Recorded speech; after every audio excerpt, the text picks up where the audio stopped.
İmperatoru qarşılayanlar arasında Hacı da var idi. Onu təqdim eləyəndə belə təqdim elədilər ki, bu vəhşi xalqın nümayəndəsidir. Bizdə yanlış bir təsəvvür var ki, Tağıyev sanki yatdığı yerdə neft fontan vurub sabah oyanıb 2 milyonçudur. Yeni Ararat və Anahit adları ki, iki şirkət açır başlayır. Şollar kəmərinin ən qatı əleyhdarları ermənilər idi. Su ticarətinə baxdıqlarına görə Tağıyevə də görünür bu söz biraz toxunur. O məktubda da cavab məktubunda yazır ki, Bakı kimi varlı şəhərə ayıbdır ki, bu 25.000 rubl məndən hədiyyə kimi istəsin. Məsələn, Rəsulzadə 1-ci Dünya müharibəsi başlayanda Rusiyaya qələbə arzulayan bir çıxış eləmişdi. Qancılıq deyildi. Burada əməlli başlı Lütfəli Beyxudov Hacının ailəsinə və namusuna toxunmuşdu. Ondan sonra da Tağıyev əsəbləşib və Hüseyn Rəflinskini öldürtdü.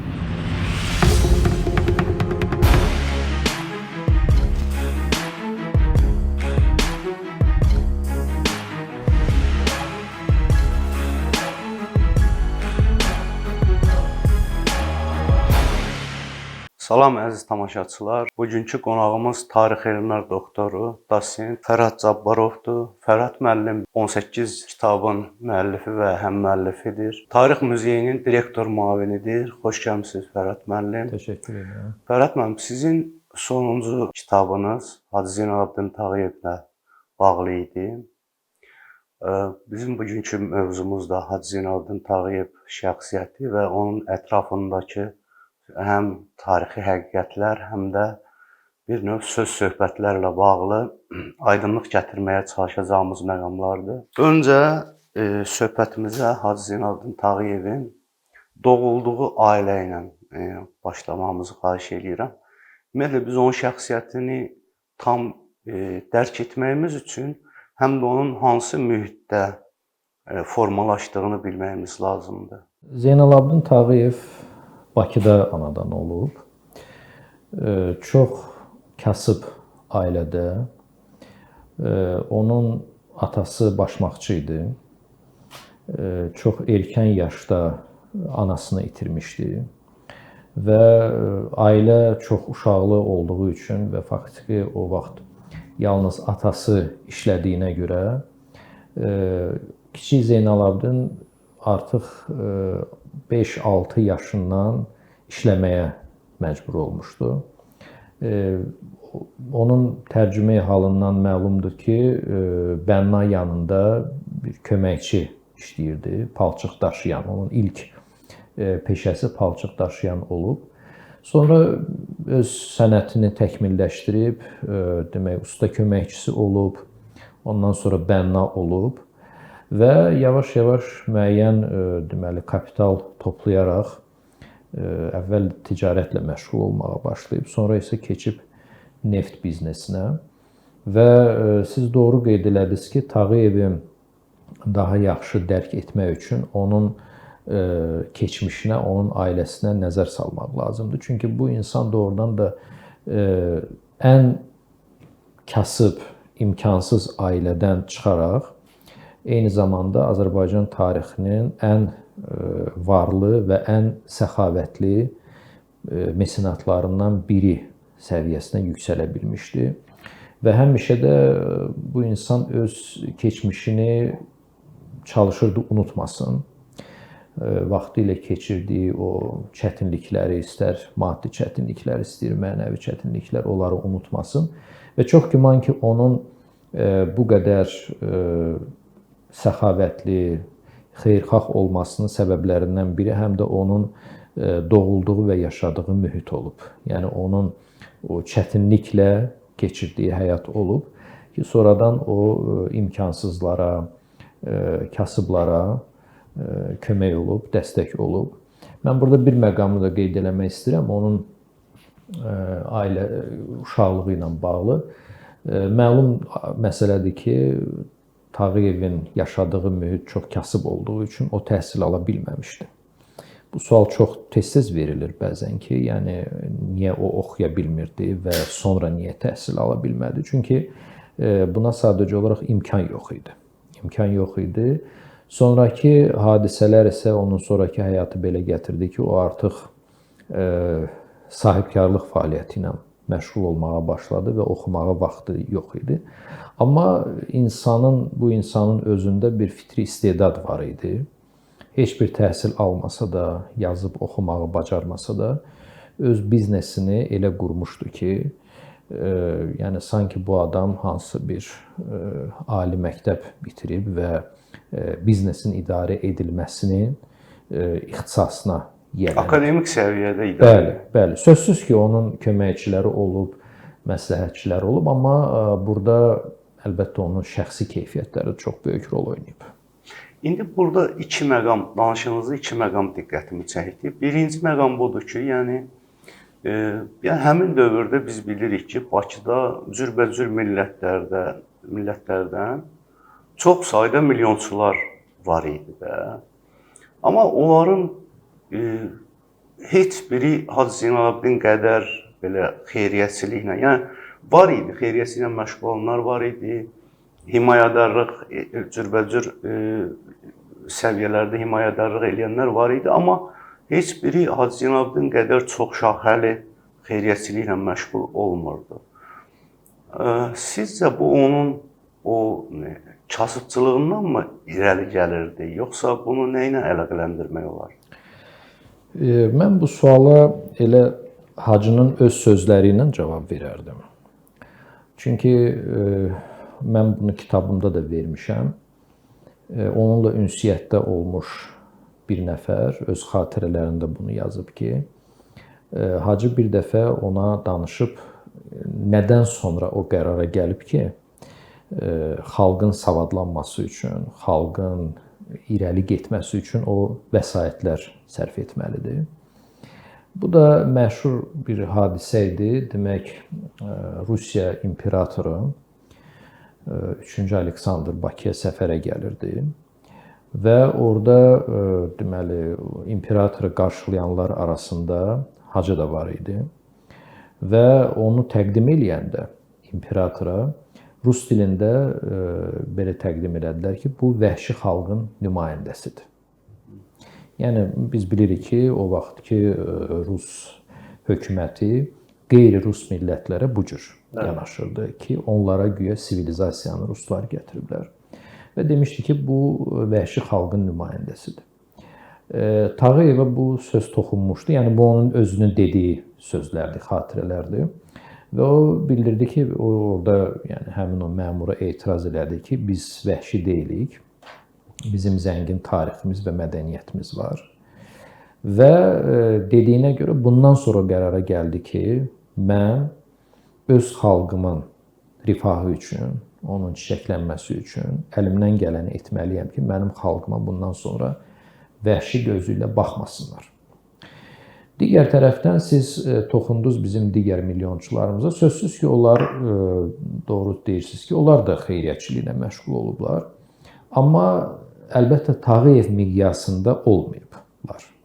Baxmayaraq ki, onların bəzilərinin məsələn var dövləti Tağıyevinkindən də çox idi. Amma tarixdə daha çox onun adı qalıb və daha çox o xatırlanır.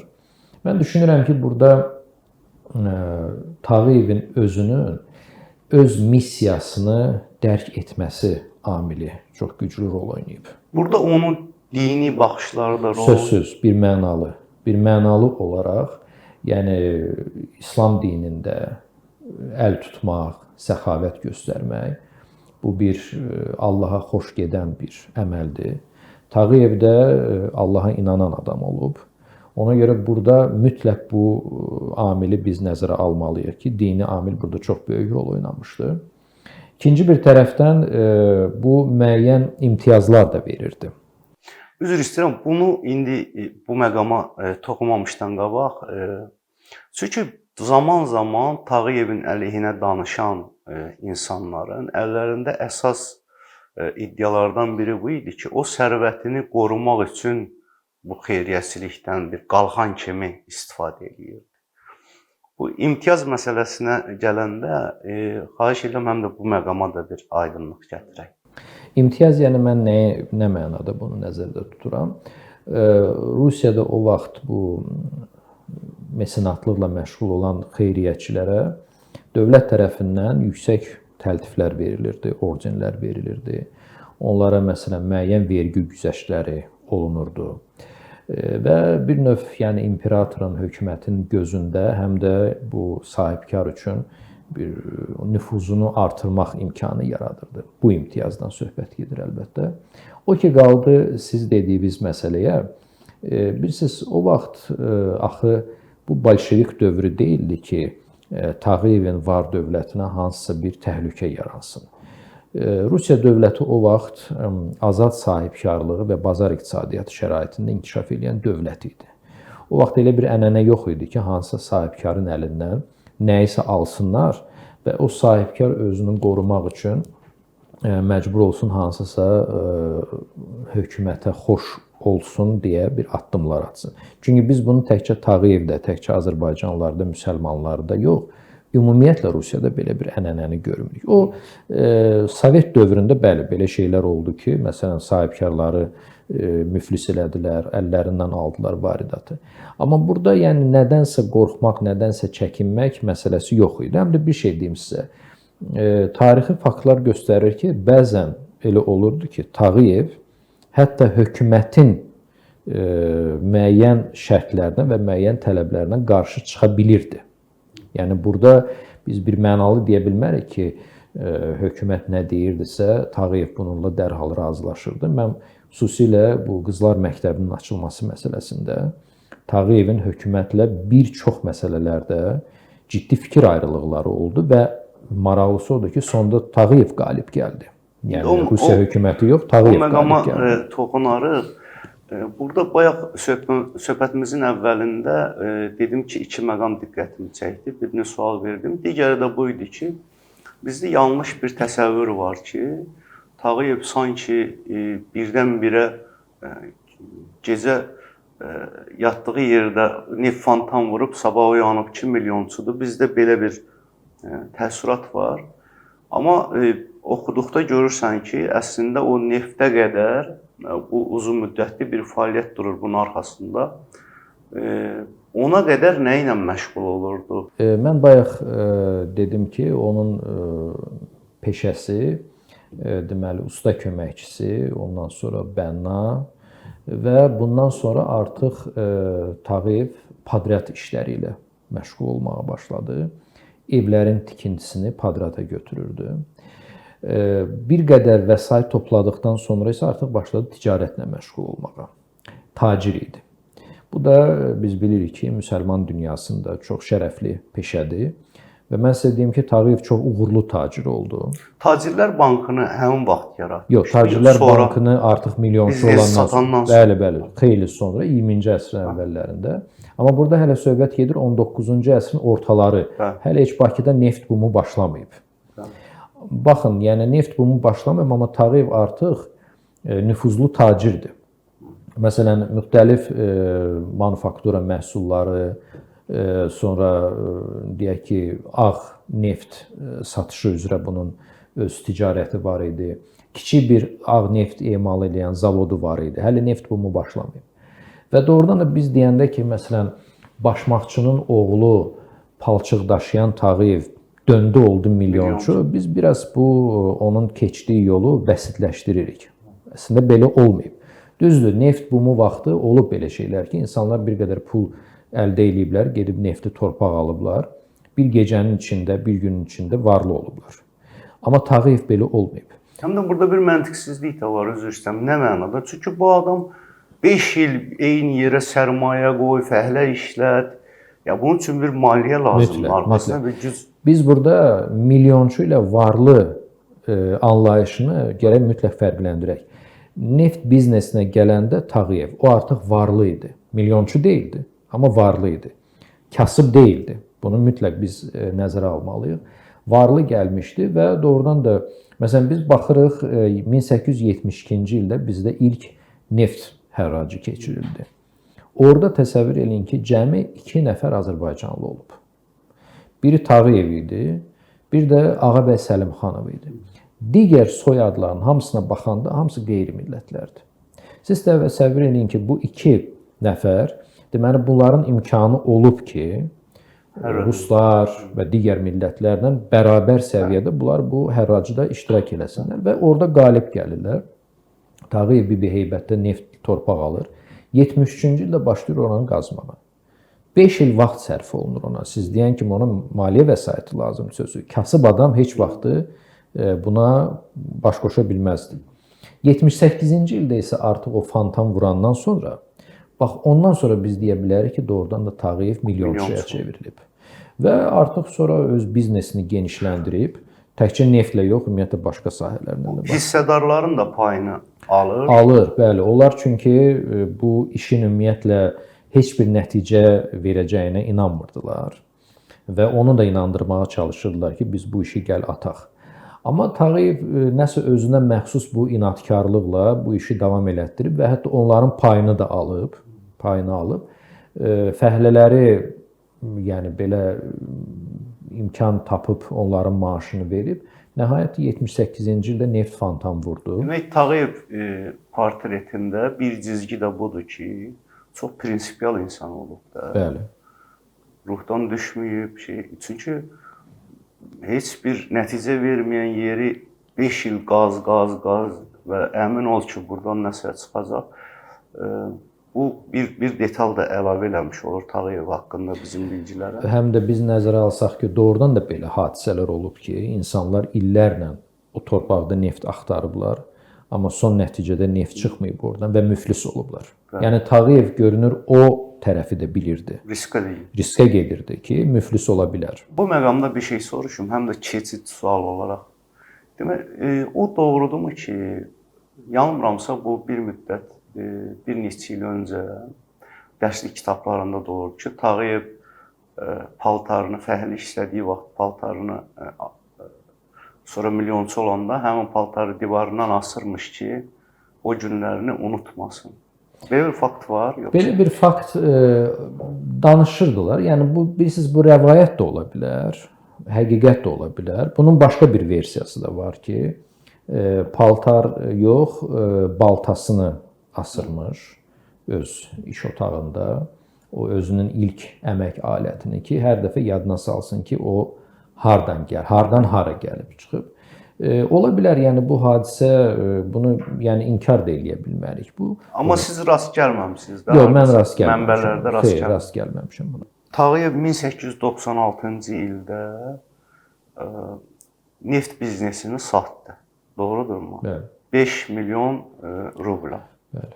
Bu 5 milyon rubl indiki, yəni o devalvasiya, sonra yaranan SSR-nin, sonra müstəqillik dövrünü falan, bunların hamısını devalvasiya var, pulun dəyərdən düşməsi, dəyərə minməsi, cürbəcür proseslər var. Bunların hamısını çıxmaqla o dövrün qızılı ilə, qızıl qiyməti ilə hesablayanda bu gəlir təxminən yarım milyard manata, indiki pulla yarım milyard manata gəlir. Biz o bir şeylərə üstünə gəlsək, bu gəlir 1 milyarda çatır hardasa. İndi deyir ki, Tağıyev bunu satdı. İddialardan biri belədir ki, ingilislərə satdı. İngilislər bu 5 milyona satmışdı. İngilislər qısa müddətdə 77 milyon rubluq neft çıxartdılar və onların ayağı açıldı və Bakı neftini yiyələnməyə başladılar. Yəni bir növ Tağıyevin bu ingilislərlə çox yaxın münasibəti və onların Bakıya gəlməyində əsas Tağıyevin rolu göstərilir. Bununla bağlı nə düşünürsünüz? Ümumiyyətlə bu hadisə ərəfəsində mətbuata ilk məlumat sızanda ki, Tağıyev neft biznesini satmaq istəyir, hamı bir növ belə şok keçirdi ki, nəyə görə? Yəni, buna milyonlar qazandıran bir şey. Uğurlu bir biznesdir. Bəlkə də o şübhədən qaynaqlanır bu şey. Özdə bu neft biznesi təkcə neftin çıxarılması deyildi. Orada nəql etmə də var idi, neft emalı da var idi, neftin saxlanılması da var idi, daşınması. Yəni böyük bir kompleks idi, böyük bir infrastruktur idi. Və çox maraqlıdır ki, buna ilk təşəbbüs göstərən heç də ingilislər olmayıb. Almanlar olub. Almaq üçün. Deutsche Bank. deməli onlar maraq göstəriblər. Sonra nəsə olub, onlar imtina ediblər, almayıblar onu. İngilislər isə maraq göstərdilər və deməli 96-cı ildə bu danışıqlar başladı. 97-ci ildə artıq rəsmiləşdi. Deməli Oleum şirkəti yaradıldı. Çox maraqlıdır ki, bizdə bəzən bunu qarışdırırlar. Deyirlər ki, Tağıyev neft biznesindən uzaqlaşdı. Bu belə deyil. Tağıyev həmin o Oleum şirkətinin direktorlar şurasının üzvlərindən biri oldu. Yəni direktorlarından, idarəçilərindən biri oldu. Və əlbəttə ki, bu hadisə doğrudan da İngilis kapitalının Bakıya gəlməsinə geniş imkan yaratdı. Amma məsələ ondadır ki, bu siz deyirsiniz gəlir, bu ingilislərə dərhal gəlir gətirmədi. Niyə görə? Əvvəla bu suala qayıdaq ki, Tağıyev bunu niyə görə satmışdı? Bu neft biznesini. Sonra böhran. O uzaq görən idi. O görürdü ki, artıq bazarda o qədər neft var. Gec-tez bu qiymətdən düşəcək. Hamı hər yerdən neft. Bəli. Alıcısı da indiki qədər deyil. Bəli, bəli. Vaxtı da qabaqlamaq üçün, uduzmamaq üçün bunu vaxtında satdı və doğrudan da böhran başladı. Bu Oleum şirkəti də müəyyən müddət o böhrandan çıxa bilmədi. Yalnız sonradan artıq o emalı artıra bildilər onlar. Amma Tağıyev görün neynir? O neft biznesini satır və əldə etdiyi gəliri iki mühüm sahəyə yönəldir. Azərbaycanda və ümumiyyətlə Cənubi Qafqazda tamamilə yeni sənaye sahəsi yaradır, toxuculuq. Və sonra isə siz bayaq toxundunuz, Tacir Bankını yaradır. Maraqlıdır ki, o hadisə baş verdiyi ildə, 96-cı ildə həm də Qızlar Məktəbinin açılması məsələsi ortaya çıxır. Yəni orada böyük məbləğdə pul lazım idi. Yəni bu sahələr ki, o ayırır, daha doğrusu o yönəldir həmin o 5 milyonu. Biz indi məsələn artıq neçə illərdir Azərbaycanda qeyri-neft sektorunun yaradılması haqqında danışırıq. Aktualdır bu bizim üçün. Amma bu ənənə bizdə artıq 19-cu əsrin sonunda var idi. İlk banilərindən biri. Bəli. Neftdən gələn gəliri insan kapitalına bu Qızlar Məktəbidir. Qeyri-neft sektoruna yatırma isə bu toxuculuq fabriki və sonra isə bankçılıq idi. Bankçılıq çox önəmli məqamdır. Niyə önəmli? Çünki həmin dövrdə adicə deyək ki, Osmanlı imperiyasına baxanda, Çar Rusiyasına baxanda baxırsan ki, onların bank sektorunu demək olar ki, başqa millətlərin əlində olub, ingilislərin, yəhudilərin, digərlərinin. Hətta biz bilirik ki, 2-ci Əbdülhəmid, Sultan Əbdülhəmid bu bank sektorunu təmizləmək üçün uzun müddət mübarizə aparıb da. Bu Tağıyevin bu Tacirlər Bankını yaratmağı buna necə nail olub? Yəni həmin bu çətin bir dövrdə. Bizdə də eyni problem olub. Bizdə məsələn Bakıda yerli bank olmayıb. Rusiya banklarının filialları olub hamısı. Tağıyev də bu bankı təsis eləyəndə bu faktiki olaraq bizim ilk bankımızdır ki, onu yaradan şəxslər öz millətimizdən olub. Hacı Zeynalabdin Tağıyev, Ağa Musa Nağıyev və digərləri. Və bu bankın bir özəlliyi ondaydı ki, Bakı Tacir Bankı əsasən Azərbaycanlı sahibkarlara kreditin verilməsinə yönəlmişdi. Bu da o dövr üçün çox vacib idi. Niyə görə? Çünki o Rusiyanın müstəmləkə siyasəti ona gətirib çıxarırdı ki, yerli sahibkarlar sıxışdırılırdı. Ruslar, ermənilər daha çox onlara meydan verilirdi. Bunlar sıxışdırılırdı və Tağıyev də artıq müharibə dövrü idi və deməli bu layihəni təqdim elədi və hökumət də buna razılıq verdi. Düzdür, təəssüflər olsun ki, o bank uzun müddət fəaliyyət göstərmədi. Çünki 17-ci ildə məlum hadisələr baş verdi, dövlət dağıldı, Azərbaycanın özündə də müxtəlif siyasi proseslər getdi. Ancaq çox maraqlıdır ki, bu Cümhuriyyət qurulanda bizim ilk dövlət bankımız yaradılanda onun əsasında yaradılmışdı, bəli. Tağıyevin yenidən neft biznesinə qayıtmağı da var böyük şəkildə. Burada mənim diqqətimi çəkən oxuduğum materiallar arasında iki ad idi. Yeni Ararat və Anahit adları. Ki, iki şirkət açır başlayır. Bu şirkətləri açıb başlayır, yoxsa alıb başlayır, yaxud da bunların adı niyə belə Yeni Ararat və Anahit? Onları o daha doğrusu almışdı digər sahibkarlardan, amma adlarını dəyişdirməmişdi. Mən sizə bir şey deyim, bu firmalar Bakının neft sənayesində o qədər də əhəmiyyətli rol oynamayıblar. Çox kiçik şirkətlər olub. Yəni o Tağıyevin direktorlar şurasının üzvü olduğu Oleum şirkətinə biz baxsaq, Nobellərə baxsaq, digər şirkətlərə baxsaq, bunlar xırda firmalar idi. Görünür bilirsiniz, o vaxtı bu məsələlər o qədər də önəm kəsb eləmirdi ki, orada yəni adlar bizim adlar deyil, digər adlardır. Və mənə elə gəlir ki, Tağıyev buna o qədər də önəm verməmişdi. Həm də yenə deyirəm, nəzərə Hələ alaq ki, onda erməni, türk, erməni, müsəlman o hadisələr olmuşdu. 1905-ci ildə olmuşdu. Çünki bir milli təəssüb çəkən birinin, bu biraz adamda məncə burada nəsə ciddi bir izah olmalıdır. Yox, mən sözünüzü burada belə bir ciddi bir şey görmürəm. Həm də nəyə görə deyim sizə?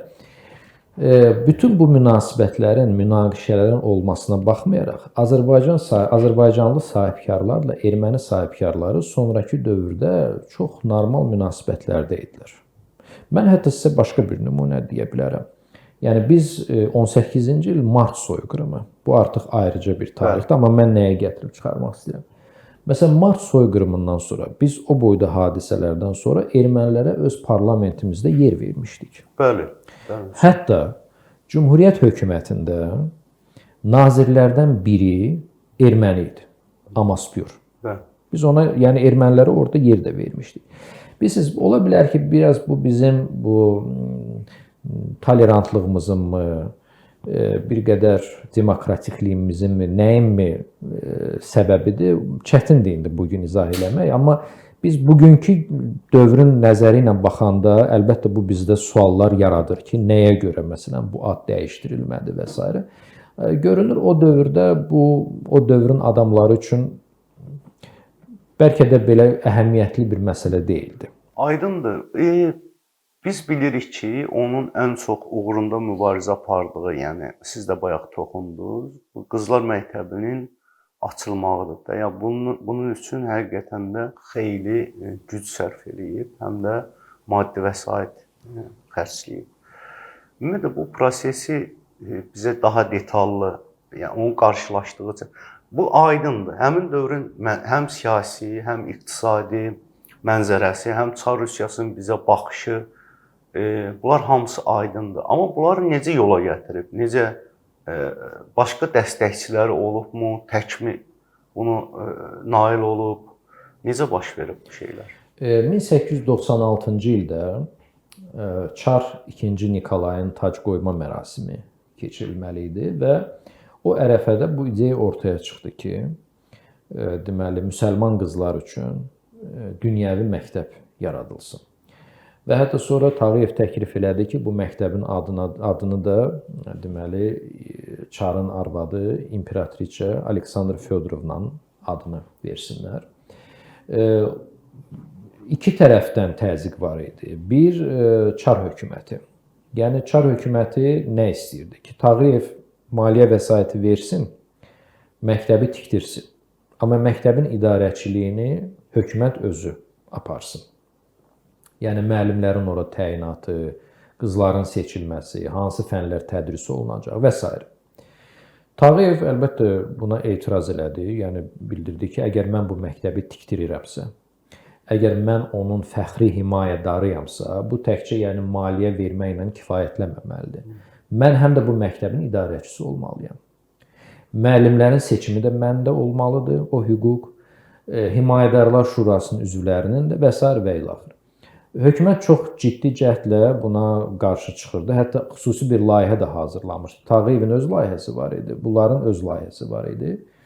Və çox maraqlıdır, orada ciddi yazışma gedirdi. Son nəticədə deməli Rus məmurlarından biri Rusiyanın təhsil nazirinə bir məktub yazır. Deyir, Tağıyev çox inadkardır. Ətrafına da özünün deməli baxışları olan, öz baxışlarına oxşayan ziyalıları toplayıb və bunlar bu məsələnin üzərində dururlar ki, biz güzəştə getməyəcəyik. Və yazır ki, mən elə düşünürəm ki, gərək biz güzəştə gedək və bunların istədiyinə imkan verək. İndi bu ziyalılar kimlərdir? Kimi nəzərdə tutur? Burada Tağıyev əlbəttə ki, tək başına özü bu işləri görmürdü. Bunun ən böyük dəstəkçisi sözsüz ki, o dövrdə Həsən bəy Zərdabi idi. Çünki Zərdabi də vaxtilə bu ideyanı irəli sürmüşdü, qızlar üçün dünyəvi qız məktəbini açmaq. Sonra Əli Mərdan bəy Topçubaşov idi. Əhməd Ağaoğlu idi. Fərrux bəy Vəzirov idi. Bu adamlar müsəlman qızları üçün dünyəvi təhsilin ən qatı tərəfdarları idi və həmin o çar məmuru məhz bu adamları nəzərdə tuturdu ki, Tağıyev və onun məsləkdaşları yəni bu məsələdə çox təkid edirlər. İndi Rus hökumətini bunlar dilə gətirdilər, razı saldılar. İkinci müxalifət bizim yerli din xadimlərimizdir. Xurafatçı din xadimləri. Onlar deyir ki, yox, İslamda qadağandır, qızlar oxuya bilməz, şəriət qadağan eləyir, belə bir şey ola bilməz. Ələxüsus da ki, dünyəvi təhsil. Dini təhsil mollaxana, mədrəsə olar. Bunlarla mübarizə başlayır. Məşhur orada bir epizod var ki, Tağıyev müsəlman dünyasının ən nüfuzlu mərkəzlərinə öz adamlarını göndərir və oradan yazılı kağızlar alır, imzalı, möhürlü kağızlar alır ki, Quranın heç bir surəsində qızların təhsil almasını qadağan edən bir söz yoxdur. Qızlar oxuya bilərlər. Düzdür, bu din xadimlərinin bəziləri yenə öz fikirlərindən əl çəkmirlər, hətta bəzilərini təhdid eləyirlər, bəzi valideynlər hətta qətlə də yetirirlər ki, onlar öz qızlarını verdilər bu məktəbə oxumağa. Amma bütün bu maneələrə baxmayaraq, Tağıyev məktəbin açılmasına nail olur. O 5 il bayaqki prinsipiallıq var ha. Bəli. O burada da var. Burada da özünü göstərdi. Özdə təkidlə. Məsələn, orada bir epizod var. Yazırdılar ki, xatirələrdə yazırdılar ki, Tağıyev küçələrdə dayanırdı və cəmaatı səsləyirdi ki, qızlarınızı məktəbə oxumağa göndərin. Və 1901-ci ildə məktəb açıldı. Burada həmişə mən bu məktəb haqqında danışanda özümə maraqlı bir detal həmişə mənim diqqətimi cəlb edir.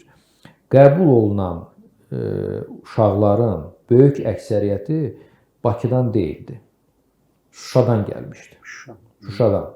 Tiflisdən gələnlər var idi. Gəncədən gələnlər vardı. Naxçıvandan gələnlər vardı. Bakıdan gələn. Amma ən çox Şuşadan gəlmişdilər. Bakıda həm də din daha belə basqılı olub. Bundan başqa, yəni burada bilirsiniz məqam xüsusi diqqət yetiriləsi məqamdır. Bu məktəbin təbliğatı necə geniş aparılıb ki, bölgələrdən bura uşaqları göndərirdilər oxumağa. Və burada çox belə incəliklə hər bir şey nəzərə alınmışdı ki, cəmiyyətdə bizim o vaxtki cəmiyyət çox mühafizəkar cəmiyyət idi və bu məktəbin açılmasını hamı belə adi qəbul eləmirdi. Təsəvvür edin ki, Tağıyev hətta belə bir xırdalığa fikir vermişdi ki, məktəbin saxlanılması üçün onun birinci mərtəbəsində, zirzəmilərdə dükanlar açılmışdı. Ki, o dükanlardan əldə olunan gəliri məktəb saxlanılsın, o gəlirlərə məktəb saxlanılsın. Bina elə planlaşdırılmışdı ki, həmin o dükanlarda işləyənlər məktəbin daxili həyətinə onların çıxışı olmasın. Yəni onlar qızları görməsin ki, söz-söhbət olmasın da, cəmiyyətdə söz-söhbət olmasın. Personalın hamısı qadınlar idi. Qızlar orada qalırdı 5-ci günə qədər. 5-ci gün dərslər bitirdi. Deməli, bunlar gedirdilər 2 gün evdə. Sonra yenidən gəlirdilər, deməli, məktəbdə təhsil alırdı. Ən mükəmməl təhsil ocaqlarından biri idi bu məktəb. Və təkcə Azərbaycanda, ümumiyyətlə İslam dünyasında dünyəvi təhsil verən qızlara, müsəlman qızlarına dünyəvi təhsil verən ilk belə məktəb hesab olunur. Sonra artıq İrəvanda açıldı belə məktəblər. Gəncədə, Şuşada, Dərbənddə, müsəlmanlar yaşayan başqa bölgələrdə, amma birinci Bakıda idi. 1901-ci ildə. Eyni prinsipiallığı Tağıyev bir də Şollar suyunun çəkilməyində göstərib. Bununla bağlı bir yanlış təsəvvür də var. Çox insan elə bilir ki, Şollar suyunu məhz Tağıyev özü çəkib Bakıya. Stimullaşdırıcı maliyyəni yanılmıramsa Tağıyev ayırıb, amma burada çox böyük miqdarda vəsait tələb olunur bir növ hökumət də bu işə qarışır, amma onları bu işə təşviq eləyən, yəni onları inandıran əsas fiqurlardan biri Tağıyev olub və bunun payı demək olar ki, danılmazdır. Yəni bəlkə də Tağıyev olmasaydı, Tağıyev nüfuzu olmasaydı, Bakı şollar suyu bəlkə də çəkilməzdi. Doğrudurmu bu? Doğrudur, doğrudur. Bizdə nəyə görə bu şollar kəməri Tağıyevin adı ilə assosiasiya olunur? Elə məhz ona görə ki, Tağıyev bu layihənin ən böyük lobbiçisi idi. Amma bir məsələ var ki, Tağıyevin bütün varidatı hətta imkan verməzdi ki, bu layihəni o özü maliyyələşdirsin. Təsəvvür eləyin ki, bu şollar kəmərinin çəkilməsi 11 milyon rubla başa gəlmişdi. Burada əsas səhmlər, əsas xərc dövlət tərəfindən verilmişdi. Amma Tağıyev bu layihənin bayaq dediyim kimi ən böyük lobbiçisi idi. Nəyə görə? Bakıda ümumiyyətlə su problemi o dövrdə ən kəskin problemlərdən biri idi və müxtəlif mənbələrdən suyun çəkilməsi haqqında layihələr təklif olunurdu. Hətta məsələn Zuğulba suyunu şirinləşdirib çəkdirmək, Kürdən kəmər çəkdirmək, Samur çayından kəmərin çəkilməsi layihəsi var idi. Quyu sularının təmizlənib, yəni kəmər kimi çəkilməsi var idi. Və layihələrdən biri şollar kəməri idi. Bakı şəhər Dumasının bütün iclaslarında bu məsələ müzakirə olunanda Tağıyev və bir neçə adam bu layihənin məhz şollardan çəkilməsinin tərəfdarı kimi çıxış edirdilər. Çünki ən təmiz su oradan idi. Amma bir məsələ də var ki, ən bahalı layihə idi bu. Məsafə olaraq. Məsafə olaraq, bəli. Çox xərc çəkməli idi. Həm də coğrafi, sərt, bəli, coğrafi şərait çox çətin idi. Ona görə məsələn dövlət o qədər də həvəsli deyildi bu məsələyə. Həm də burada birisi siyasi məsələ də var idi. Niyə görə? Baxın, şollar kəmərinin ən qatı əleyhdarları bu kəmərin müxalifətində duranlar ermənilər idi. Erməni sahibkarları. O su ticarətinə baxdıqlarına görə. Bəli. Ambarson Melikov var idi, tanınmış erməni milyonçusu. Zuğulba su kəmərinin sahibi o idi. Təsəvvür edin ki, o suyu şirinləşdirib satırdılar Bakıda. O gəlir də buna gəlirdi. Əlbəttə həm də ən strateji. Bəli. Yəni neftdən belə daha dəyərli. Neftdən də qat-qat. Ona görə bunlar mane olmaq istəyirdilər bu layihəyə. Amma Tağıyev yenə də burada onun inadı məsələsinə gəlib çıxırıq. İnadkarlıq göstərilir və burada əlbəttə bu layihəni çəkməyə qadir olan bir mühəndis axtarışı başladı. Və o zaman Avropa şəhərlərində bu işdə ixtisaslaşmış bir mühəndis var idi, William Lindley. Bəli. Tağıyev onun gəlişini bura təşkil edir. Bakıya səfərini təşkil edir. Hətta bir şəkil var, onlar bir yerdə Tağıyevlə Lindley şollara gedirlər və orada o məsələləri baxırlar, yerinə baxırlar. Çox maraqlıdır, bilirsiniz, Tağıyev o dövrdə xüsusi bir vəzifəsi olan adam deyildi. Yəni o adi şəhər bələdiyyəsinin üzvü idi. Belə götürəndə bəlkə də onun evində keyfiyyətli su da gəlirdi. Özündə gəlirdi. Yəni belə baxanda onun heç bəlkə də ehtiyacı yox idi da. İndi nə su, hansısa su çəkiləcək də, gec-tez çəkiləcək. Amma heç bir vəzifə tutmayan bir adam bunu təşkil edir şəhər üçün. Gətizdirir bu mühəndisi, özü ilə bir yerdə gedir ora.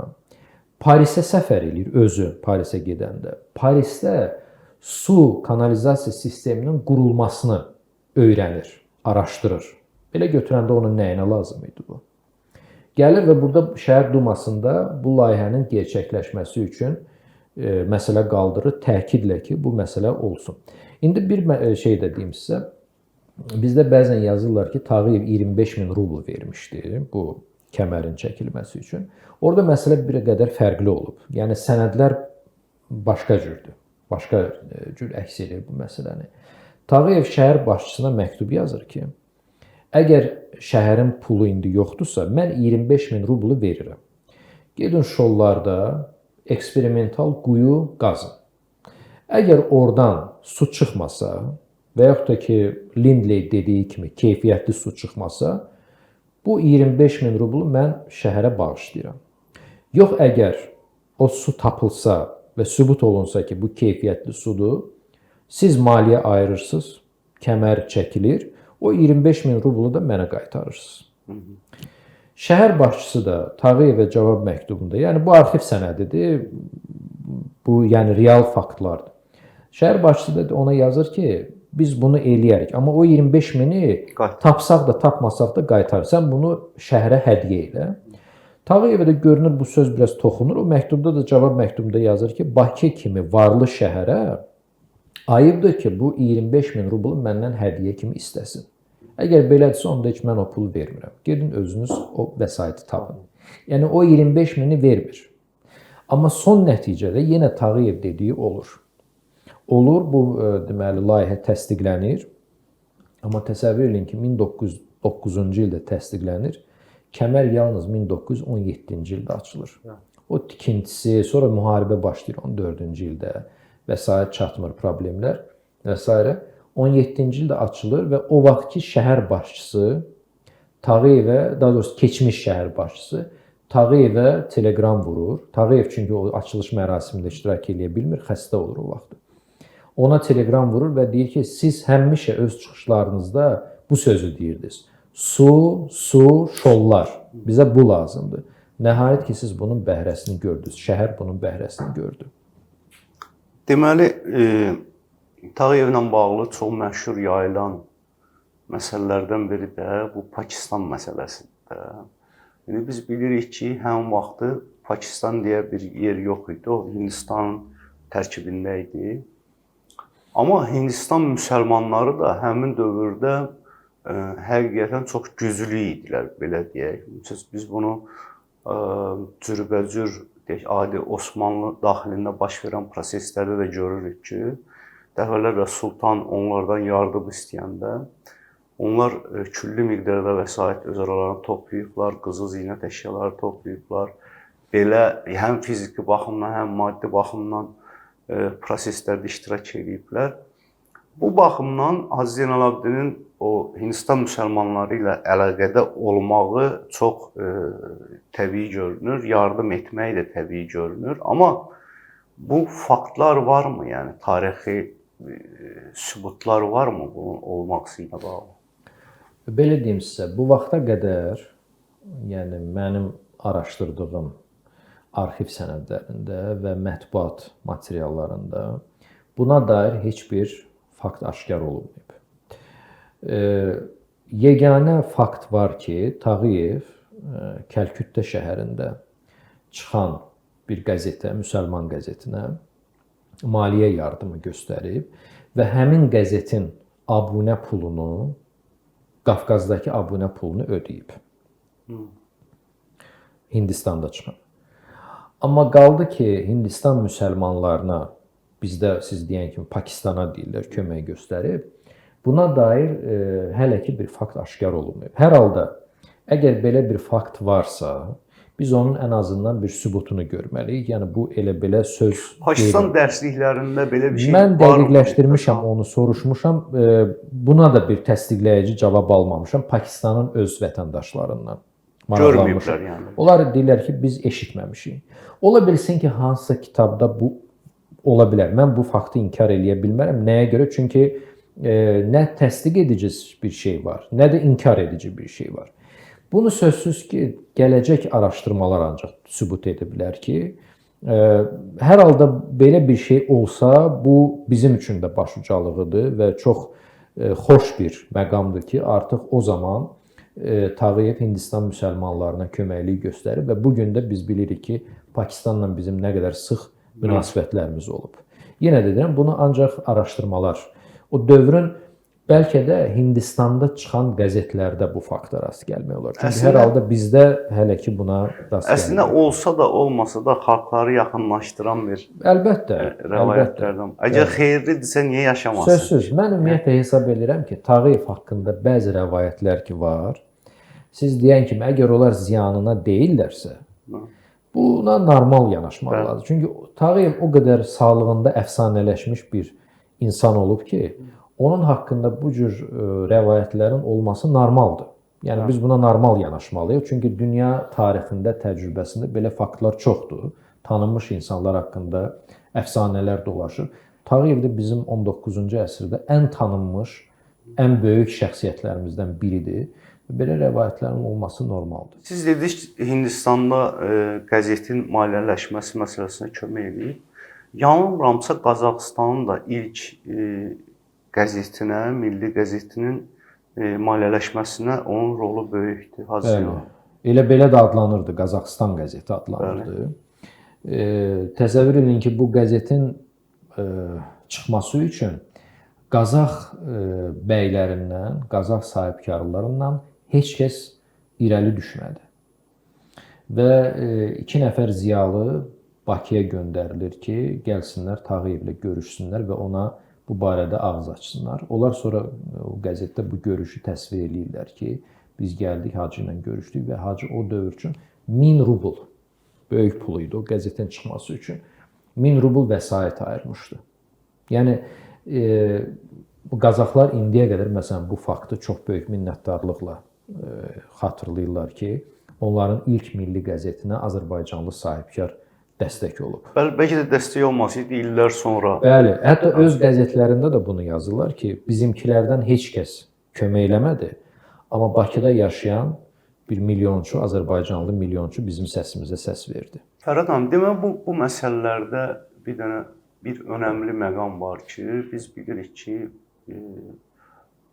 əgər Çar ailəsində bir milyonçunun belə deyək, hörməti olmasa, nüfuzu olmasa, o çox da irəli gedə bilməz də. Yəni ən çox da ictimai, siyasi tərəf olan işlərdə. Çar ailəsi ilə münasibəti necə idi? Burada bilirsiniz, xüsusi... Özür istəyirəm, bunu niyə soruşuram? Çünki sonrakı təqdimatlarda, deyək ki, Çar Rusiyası dağılandan sonra, daha doğrusu bolşeviklər zamanında onu təqdim edən sənədlərin bəzilərində görürsən ki, onu Çar Rusiyasının əleyhinə olan biri kimi təqdim edirlər. O Nərimanov onu qorumaq üçünmü o elə bir şey eləyirdi? Yoxsa həqiqətən Çar Rusiyasının əleyhinəmi düşüncəsi elə idi? Yox, mən düşünmürəm ki, o Çar Rusiyasının əleyhinə idi.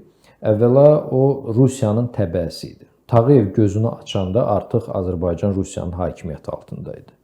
Və onun bütün həyatı, demək olar da, həyatının böyük hissəsi, fəaliyyəti, ictimai fəaliyyəti, sahibkarlıq fəaliyyəti bu dövlətin mövcud olduğu illərə təsadüf edir. O dövlətə düşmən ola bilməzdi. O özünü Rusiya dövlətinin təbəəsi sayırdı. Yaxşıdır, pisdir, biz bunu qəbul edirik, eləmirik, o ayrı məsələdir. Dövr belə idi. Çünki o dövrdə yaşayan insanların hamısı bu cürə idi. İstəyir Məmməd Əmin Rəsulzadə olsun, istəyir Topçubaşov olsun, Ağaoğlu olsun və s. Məsələn, Rəsulzadə 1914-cü ildə Birinci Dünya müharibəsi başlayanda Rusiyaya qələbə arzulayan bir çıxış eləmişdi. Yəni biz indi buna görə Rəsulzadəni qınamırıq axı. Çünki o dövrdə bu ölkənin təbəəsi idi. Amma elə məqamlar olub ki, Tağıyev məsələn Rusiyanın rəsmi mövqeyi ilə bəzən üst-üstə düşməyən addımlar atırdı. Məsələn nə? Birinci Dünya müharibəsi illərində Osmanlı dövləti Rusiya ilə müharibə aparırdı. Amma Tağıyev bizim başqa milyonçularımız, xeyriyyəçilərimiz kimi buradakı türk əsirlərinə kömək edirdi. Və yaxud da Rusiya ilə müharibə vaxtı Anadoluda Rus ordusu tərəfindən və erməni terrorçuları tərəfindən soyqırıma məruz qalan türk müsəlman əhalisi qırılırdı onlar. Tağıyev buradan onlara köməklik göstərirdi, yardım edirdi. Yəni bu əlbəttə ki, rəsmi mövqe ilə üst-üstə düşməyən bir iş idi. Deyək ki, Cənubi Azərbaycanda Səttarxan hərəkatı vaxtı. Məsələn, Rusiya o hərəkatı yatıran dövlətlərdən biri olub. İngiltərə ilə bir yerdə. Amma arxiv mənbələrində var ki, Səttarxan hərəkatına silahla kömək edən Tağıyev olub. Rusiya. Yəni bu rəsmi mövqe ilə üst-üstə düşmürdü. Deyək ki, Difai partiyası. Difai partiyası açıq-aşkar Rus məmurlarına terror elan eləmişdi. arxiv mənbələrində var ki, Difai partiyasının əsas maliyyə mənbəyi Tağıyevin verdiyi vəsaitlər idi. Yəni bilirsiniz, elə məqamlar olub ki, milli məsələ olanda bəli, Tağıyev burada güzəştə getməyib. Və yaxud da ki, mən elə bayaq bu qızlar məktəbi ilə bağlı olan məsələyə toxunanda orada da görürsünüz ki, yəni rəsmi mövqedən kənardır. Amma 17-ci ildə Çar hökuməti devriləndə çox maraqlıdır ki, Tağıyev artıq situasiyanı düzgün qiymətləndirdi və o başa düşdü ki, artıq geriyə dönüş mümkün deyil. Yəni bu quruluş artıq dəyişib. Və 17-ci ildə oktyabr ayında Müsavat Partiyasının birinci qurultayı keçiriləndə Tağıyev həmin qurultaya gəlir və orada çıxış eləyir və deyir ki, biz indi milli amallar uğrunda birləşmək üçün vahid güclü bir siyasi təşkilat qurmalıyıq. Artıq bu milli amal nədir? O dövrdə hamı bunu başa düşürdü ki, muxtariyyətdir. Muxtariyyətdən sonra isə müstəqillikdir. Yəni Tağıyev bunu qiymətləndirmişdi vaxtında. O keçmişdən yapışıb, yəni ümid eləmirdi ki, elə haçansa Rusiya qayıdar, keçmiş quruluş qayıdar və biz ona yenə də xidmət edəcəyik. İndi burada bir tərəfdə Çar Rusiyası təbii, digər tərəfdə başqa bir nəhəng var idi, Osmanlı imperiyası var idi.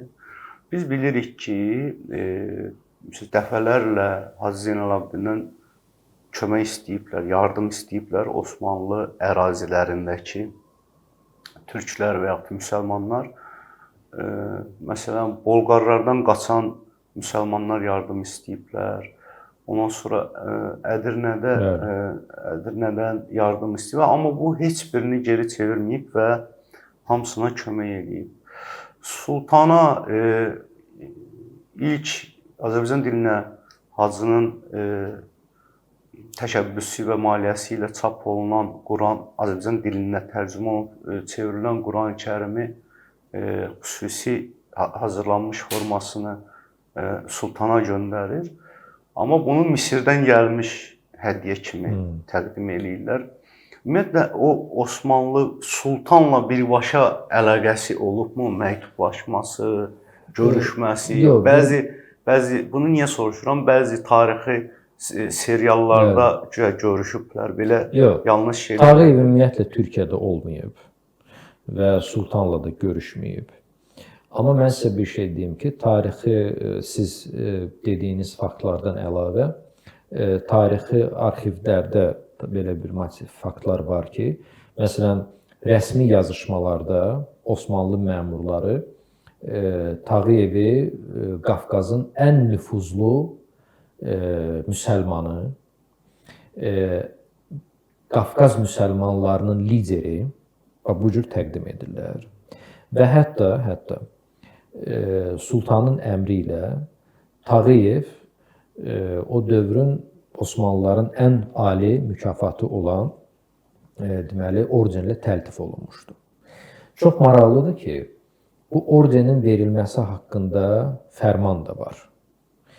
O ordenin Tağıyevə təqdim olunması haqqında göstəriş də var. Amma Tağıyevin portretində o orden yoxdur. Müqayisə üçün deyim ki, məsələn, Qacarlar dövlətinin Şiri Xurşid ordeni Tağıyevin sinəsində var şəkillərdə. Osmanlı amma yoxdur. Digər tərəfdən Tağıyevin bir xidməti vərəqəsi var. O xidməti vərəqələrdə bütün vəzifələr, təltiflər, doğulduğu hamısı yazılır. Bütün təltiflər var, bir bu ordenin adı yoxdur. Demək, dünyanın 3 nəhəng dövlətindən, imperiyasından ordenlər alıb, Çar Rusiyasından alıb, Osmanlıdan alıb, Qacarlardan alıb. Amma içində bir dənə Osmanlıdan alıb. Mən çox araşdırdım və sonra belə bir qənaətə gəldim ki, yəni bu özümün fərziyyəsi deyil, o vaxt Rusiyada belə bir qanun var idi. Əgər hansısa bir Rusiya təbəəsinə xarici dövlət tərəfindən təltif verilirsə, yalnız Rusiya imperatorunun icazəsi ilə o taxıla bilər. Yəni burada görünür ki, Nikolay, 2-ci Nikolay icazə verməmişdi ki, o orden taxılsın. Bir ikinci maraqlı məqam da nədir? O orden deməli bir neçə dərəcəsi var. Ən ali dərəcə geri qaytarılmamalıdır. Təltif olunubsa o saxlanılmalıdır. Deməli bu təltif olunub, amma taxmayıb ordeni, amma taleyi məlum deyil. Orden indi də yoxdur. İndi də yoxdur.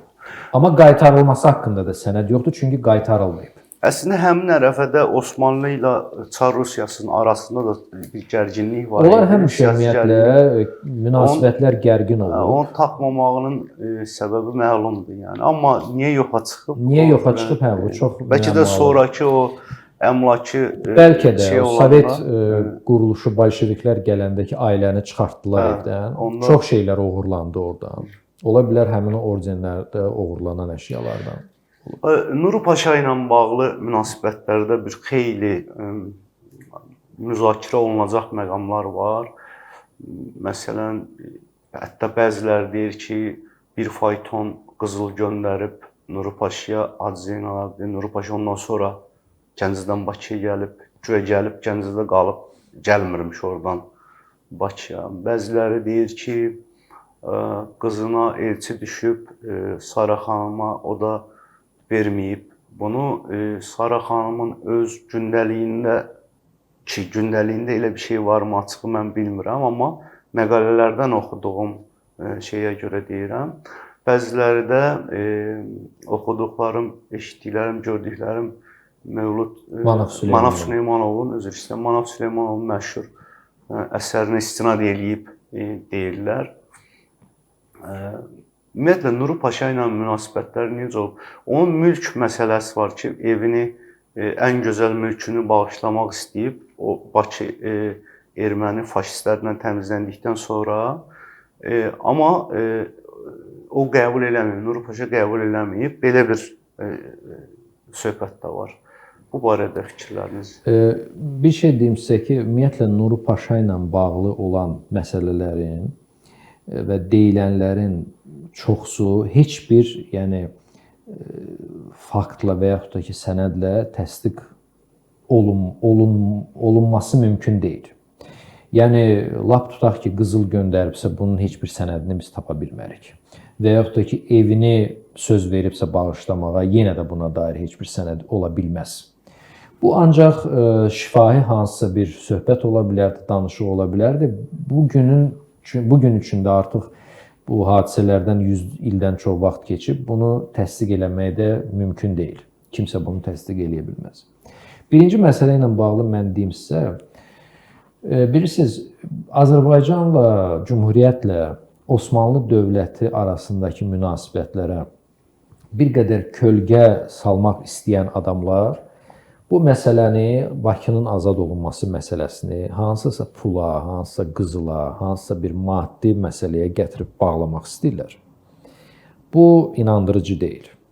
Nuru Paşa nəinki Tağıyevin, ümumiyyətlə hər hansı bir milyonçunun pulu ilə Bakını azad edib etməmək məsələsini həll eləmirdi. Burada ciddi hərbi, siyasi, diplomatik məsələlər var idi və bu məsələ artıq həll olunmuşdu xeyli əvvəl, may ayından əvvəl ki, Bakını bolşeviklərdən və daşnaqlardan azad etmək lazımdır. Burada Tağıyevin qızılı heç bir məsələni həll edə bilməzdi. Siyasi yazışmalar var. Əlbəttə, əlbəttə. Qafqaz İslam Ordusu yaradılmışdı. Bu özü rəsmi səviyyədə qəbul olunmuşdu. Cümhuriyyətin Osmanlı dövləti ilə müqaviləsi var. Biz yəni bu siyasi məsələləri, dövlət əhəmiyyətli məsələləri bir kənara qoyub, kiminsə yəni pulla Nuru Paşanı bura gətirtmək məsələsini bu tarixi faktlara ziddir. Sonra qaldı üçüncü daha doğrusu məsələyə siz toxundunuz, o evin bağışlanması məsələsi. Bəli, belə bir versiya var və məsələn o dövrün bəzi şahidləri, hətta türk zabitləri, bəziləri danışırlar ki, güya belə bir söz olub. Ola bilər indi bu hansısa şəxsi söhbət zamanı deyilib bu söz. Və bir şey deyim ki, Nuru Paşa Tağıyevin evində qonaq olub. Onun zabitlərindən biri hətta gecələyib də Tağıyevin evində. Amma yenə də deyirəm, mən sənə evi bağışlayıram, yox, mən imtina edirəm. Bu söhbəti indi biz təsdiq eləyə bilmərik, inkar da eləyə bilmərik. Hətta belə təsvir eləyirlər ki, həmin görüşdə Tağıyev açarı gətirib uzadıb. Bu O da versiyalardan soruşub biridir. ki, O bu da nədir? o da Deyib ki, imkan. mənim ən gözəl mülkümün açarıdır. Mən bunu sənə hədiyyə eləyirəm. O da deyib ki, mən bunu borc üçün eləməmişdim. Bəli. Qəbul eləməyim. Gözəl rəvayətdir. Yəni burada Yaşamağa dəyər. ya xoş, yəni doğru. Amma bir şey deyim sizə. Mən adını ola bilər səhv deyərəm, unutmuşam. Türk zabitlərindən birinin xatirələri var. Bu hadisələrlə bağlı. O yazır ki, biz Tağıyevin evinə gələndə qonaq. Tağıyev bizi otaqlardan birinə apardı. Divardakı xalçanı qaldırdı. Biz gördük ki, xalçanın arxasında divarda Osmanlı bayrağı idi. Və o Tağıyev bizə dedi ki, siz bilsəz biz sizi nə qədər burada gözləmişik. Yəni bu şahidin dediyi söz. Dediyik. Hə. Qaldı ki, Sara xanıma elçilik məsələsi. Burada biraz dəqiqləşdirməyə ehtiyac var məsələyə. Nəyə görə? Söhbət 1918-ci ildən gedir. Nuru Paşa Sara xanıma elçi düşə bilməzdi. Çünki Sara xanım artıq ailəli idi. Evli. 16-cı ildə onun artıq qızı dünyaya gəlmişdi. Burada söhbət gedə bilər onun Tağıyevin kiçik qızı Süreyya xanımdan. Məsələn, ailə üzvlərinin belə bir xatirələri var ki, onu da Süreyya xanım danışıb olaraq ki, Nuru Paşa baxmışdı, görmüşdü qızı, dedi bu qızın nə gözəl gözləri var. İndi bu sözün arxasında elçilik təklifi durub ya durmayıb, bunu biz indi deyə bilmərik. Aralarında yaş fərqi də. Hə, yaş fərqi sözsüz ki, çox idi. Amma hər halda bu, yəni olubsa da elçilik alınmayıb. Yəni Nuru Paşa da məlum səbəblərdən sonra Bakını tərk etmişdi. Bu yaş fərqi demiş, bu əsas müzakirə olunan şeylərdən biri də Tağıyevin evliliyi məsələsidir. Ümumiyyətlə burada inanılmaz dərəcədə çox söz söhbətləri var da belə deyək və dəqiqləşdirmələrə ehtiyac var. Birincisi, bunlar evlənəndə həqiqətənmi Sona xanımı az yaşlı hesab eləmək olardımı o dövrə görə? Yanılmıramsa 16 yaşı olub da evlənən. Ondan sonra birinci evliliyindən vəziyyət necə olub, neçə övlad olub. Sonra ikinci evli, Sona xanımla evliliyi ilə neçə övlad olub. Hələ ki bunları danışaq, sonra bəzi başqa suallar. Tağıyevin birinci evliliyindən 3 övladı dünyaya gəlib. Sonra həyat yoldaşı, birinci həyat yoldaşı Zeynəb vəfat edib və Tağıyev bir neçə il dul qalıb. İkinci evlilikdən isə Sona xanımla olan evlilikdən onun 5 övladı dünyaya gəlib. Üzrüm, burada bir şey dəqiqləşdirim. Tağıyev evlənəndə, yəni biz nəzərə tutsaq ki 38-ci ildə doğulub. Bəli. 96-cı ildə də evlənib. 96-cı ildə də evlənib. Bəli. 96-cı ildə evlənib və bu izdivacdan demək 5 övladı olub. Orada yaş fərqini siz əgər nəzərdə tutursunuz, bəli, yaş fərqi çox böyükdür. Ancaq bir məsələ var. Burada əvvəla o dövr üçün bu normal bir şeydir. İkinci bir tərəfdən, bəzən biz bu məsələnin üstündən çox keçirik, amma bu çox vacib məqamdır. Sona xanımın bacısına yazdığı məktub var. Və o məktubda o özü etiraf edir ki, bu nigaha o könüllü razılıq verir. Bacısına, yəni Tağıyevin gəlininə. Bəli. Oğlu İsmailin həyat yoldaşı. Bəli, bəli. Bəzən burada ikinci bir məqam tənqid edirlər ki, generalın qızı idi və ona görə Tağıyev milyonçu idi, ona görə ərə gedib. Məsələ ondadır ki, o Sona xanım Ərəblinskaya general Balakişi bəy Ərəblinskinin qızı idi, Zadəgan nəslindən idi. Tağıyev Zadəgan nəslindən deyildi. Tağıyev milyonçu amma Zadəgan deyildi. Yəni o onun puluna göz dikə bilməzdi, çünki özü də kifayət qədər elə ailədən çıxıb ki, imkanlı ailədən çıxıb. Yəni orada milyon söhbəti, pul söhbəti ola bilməzdi. Bu könüllü nikah idi. Biz indi durub 21-ci əsrin zirvəsindən tənqid eləyək onu ki, niyə görə o evlənib və yaxud da ki, niyə görə Sona xanım ərə gedib. Bunlar yəni iki insan arasında olan hisslər idi. Ailə qurublar və çox da uğurlu ailə alınıb, çox da xoşbəxt olublar. 5 övladları dünyaya gəlib və bundan başqa Sona xanım Hacı Zeynalabdin Tağıyevin bütün o ictimai işlərində, xeyriyyəçilik işlərində həmişə onun dəstəkçisi olub. Ən çox teatrlar, məktəb. Məktəbdə məsələn Qızlar məktəbində Himayədarlar Şurasının sədri Tağıyev idi, Sona xanım onun müavini idi. Və bütün xatirələrdə həmişə onların adı qoşa çəkilir. Həmişə. Ona görə burada bilirsiniz, biz indi Tağıyevin bioqrafiyasında o qədər araşdırılmasına ehtiyac duyulan məsələlər var. Mən hesab edirəm ki, biz daha çox ona diqqəti yönəltməliyik. Nəinki niyə görə yaş fərqi çox böyük idi, niyə görə bu izdivac alındı və yaxud da başqa. Amma bunları Tağıyevi dərk eləməkdən ötürü bunların hamısını necə deyim, bir süzgəcdən keçirmək lazımdır. Yox, bir mənalı olaraq elə bir şəxsiyyətdir ki, ümumiyyətlə tanınmış insanların şəxsi həyatı həmişə insanlarda maraq doğurur. Burada bir din məsələsi də məncə, o dövrün dini baxışı məsələsi də məncə bu cür evliliklərdə rol oynayır. Çünki təkcə milyonçu yox, o dövrə biz baxanda, yəni keçmiş dövrə baxanda biz bunu çox görürük də. Yəni o dövrün əsərlərində də adilə Molla Nəsrəddin jurnalına baxanda görürsən ki, bunu milyonçu Tağıyev yox, deyək ki, əkinçi Tağı da eləyir. Yəni o da belə evlənir. Bəli, o vaxt bu ənənə idi. Düzdür, bizim üçün indi bəlkə bu qəribə gələ bilər. Biz bunu qəbul etməyə də bilərik. Bu normaldır. Amma biz indi buna görə onları ya tənqid eləyək, ya tərifləyək, deyək düzdür və yaxud da ki, səhvdir. O mənə elə gəlir ki, bu biraz düzdür. Ən azından tənqid eləmək olar, fikir də bildirmək, amma ən azından o dövrün şərtlərini nəzərə alıb danışmaq lazımdır. İndi burada digər Sona xanımla bağlı digər məsələ bir ucu gedir Hüseyn Ərəblinskiyə çıxır, aktyor. Hüseyn Ərəblinski öldürülür öz dayısı oğlu tərəfindən.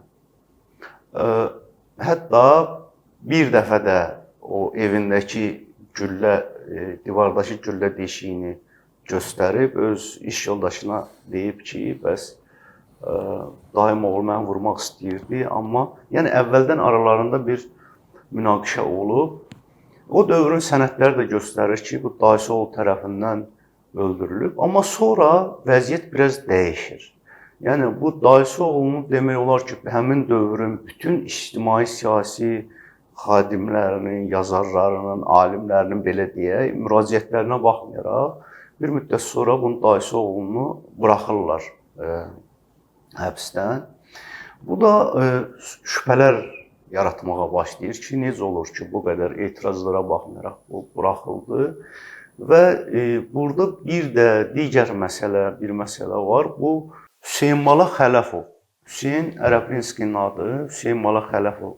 Bu necə Ərəblinski oldu? Deyirlər ki, bəs bunu Sona xanıma sevgisindən Ərəblinski, yəni Sona xanımın soyadını özünə təxəllüs kimi götürüb, olub Hüseyn Ərəblinski və onlar haqqında söz-söhbətlər yaranmağa başlayıb. Bundan sonra da Tağıyev əsəbləşib və Hüseyn Ərəblinskini öldürtdürüb. Bu barədə nə düşünürsünüz? Bu şayədir. Real faktlara əsaslanmayan bir məsələdir. Çünki istintaq gedib və istintaq bir mənalı təsdiq edib ki, mülk üstündə olan münaqişə idi və öz qohumu tərəfindən qətlə yetirilib. İndi sonra necə olub çıxıb həbsdən bunu yenə də Tağıyevə bağlamaq biraz müəmmalıdır. Burada əsas o iddianı gücləndirən məqam Ərəblinski məsələsi. İndi mən bir şey gəlim o məsələyə.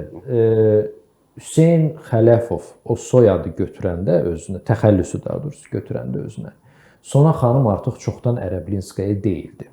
Sona xanım Tağıyeva idi, artıq Bakıdaydı. İkinci bir şey deyim sizə. Siz təsəvvür eləyin ki, əgər fərz eləyək ki, bu iki nəfər arasında nəsə bir belə münasibətlər olub. Sizcə Tağıyev Hüseyn Ərəblinskinin öz teatrında, Tağıyev teatrında tamaşa qoymasına, tamaşalarda rol almasına imkan verərdi? Məncə yox. Yəni bu məsələni elə əvvəldən, kökündən həll eləyərdi. Niyə gözləyirdi məsələn illər keçsin, 18-ci ya 19-cu ildə Ərəblinskini qətlə yetirirlər. O vaxta qədər gözləsin. Özü deyim sizə ki, artıq 18-19-cu illərdə Tağıyev o qədər də nüfuzlu və güclü insan deyildi. Bəli, get-gedə Bəli, çünki orada həm yaşlaşmışdı, həm çox xəstə idi. Həm də o ailədə o ki, onun oğlu belə faciəvi şəkildə vəfat etdi. O ona çox böyük sarsıntı gətirdi. İndi sizdə burada bəzi şəkillər var. Məsələn, şəkillərin birində biz Tağıyevi artıq ağsaqqalda görürük. O məhz oğlunun ölümündən sonra belə oldu.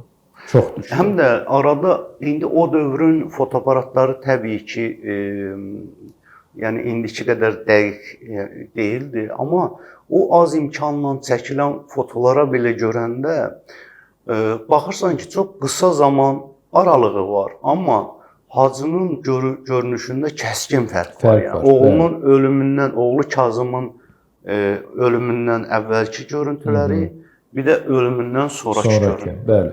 Ona görə Ərəblinski, yəni gözləmək bunu 19-cu ildə neçə ildən sonra artıq Sona xanımda onun yəni səhhətində ciddi problemlər var idi o vaxtı. 19-cu ildə bu qəsdi təşkil eləmək bu inandırıcı görsənmir. Sözün açığı mən hesab edirəm ki, bu versiya Tağıyevin şəxsiyyətini, onun o gördüyü böyük işləri aşağılamaq üçün ortaya atılmış bir mövzudur. Yəni həqiqətə uyğun olan bir şey deyil. Ola da bilsin ki, bu sonra o Bolşevik dönəmində o xalqın gözündən salması üçün Tağıyevə bir şey var idi axı. Sözsüz. Mən hesab edirəm ki, əgər bunu təsdiq edən hansısa bir fakt olsaydı, sözsüz ki, onu ortalığa çıxardardı. Çıxardardı, bəli. Əgər o çıxmayıbsa, deməli, bu elə ancaq şayələrdir. Oğlu İsmaillə biz bayaq dedik, bacanaq olub. Oğlu sonra yoldaşı Nurcahan xanımla boşanır. Onun boşanma səbəbi atasının evliliyi. Bəli, o hesab edir, o Nurcahanı günahlandırırdı. O hesab edirdi ki, Nurcahan mane olmalı idi bu nikaha. Bəli. Və aralarında çox ciddi problemlər yaşandığına görə Nurcahan qayıdır Dərbəndə, atasının evinə.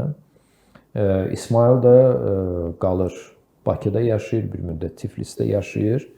Yəni bu ailə dağılıb. Bəli, bu məsələyə görə ailə dağıldı. Və həm də ata ilə oğul arasında münasibətlər də korlandı, bəli. Həmin dövrün deməli ən qalmaqallı məhkəmə şeylərindən biri də Tağıyev Behbudov məhkəməsi məsələsidir. Lütfəli bəy Behbudov Şuşalı olub. Həm də Tağıyevin işçisi olub da. Bəli, onun işlər müdirlərindən biri olub. Özü çox etibarlı. Həm də deyim sizə ki, Lütfəli Behbudov onun təqaüdünə oxuyan tələbə olub. Tələbə olub. Bəli. O indi burada bir neçə məqam var. Hamısının fikrimi yığcamlaşdırım deyim. Bildirilir ki, Lütfəli bəy döydürüb. Sonra bu münaqişə, o da bunu Tağıyev məhkəməyə verib. Sonra aralarında münaqişə böyüyüb. Ona hirslənib Tağıyev bu Qarabağları şirkətində işləyən bütün Qarabağları işdən çıxardıb, tələbələrə verdiyi təqaüdü kəsib. Amma sonra 18-ci ildə mart soyqırımları vaxtı bu Qarabağlara olan əsəbi keçib və onlara yardımlar göndərib. Bu barədə, ümumiyyətlə bu münaqişə nədən başlamışdı? Həqiqətənmi bu da qısqanclıq, bunu qısqanclıqla bağlayanlar da var? Yoxsa bu işlə bağlı idi? Bu proses niyə olmuşdu? Yox, burada qısqanclıq deyildi. Burada əməlli başlı Lütfəli Behbudov Hacının ailəsinə və namusuna toxunmuşdu. Yəni Sona xanıma açıq şəkildə öz hisslərini bildirmişdi. Özü evli ola. və Tağıyevin evinə gedib gələn adam kimi Tağıyevin etibar elədiyi, oxutdurduğu bir gənc, özü çox perspektivli doğrudan da. Tağıyev ən mühüm məsələn işləri ona tapşırırdı. Çox etibarlı şəxs idi və Sona xanım bir gün bunu danışdı Tağıyevə və Tağıyev də Lütfəlini çağırtdırdı evinə, onu məzəmmət elədi və orada bilirsiniz, məhkəmədə iki versiya toqquşur. Lütfəli Beybutov deyir ki, məni Tağıyevin əmri ilə onun oğlu Sadıq və qohumları otaqda döydülər. Otaqda döydülər. Bunların versiyası belə idi ki, Tağıyev onu otaqda məzəmmət elədi və qovdu evdən.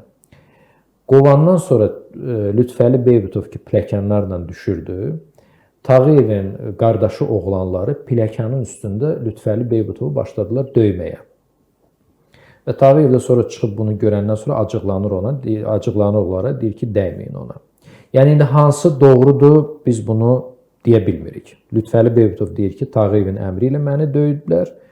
Bu birlər deyir ki, yəni Tağıyevin xəbəri olmayıb, qohumlar döyüb.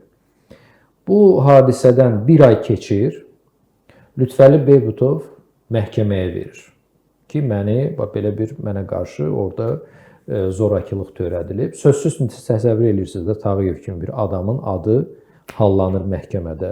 Bütün qəzetlər bu proses haqqında yazır. Kimlərin adları yoxdur orada. Fətəli xan Xoyski orada vəkil qismində çıxış edir. Murtuza Muxtarov, Ağa Musa Nağıyev, Xosrov bəy Sultanov həkim idi çünki Lütfəli Beybutova baxırdı.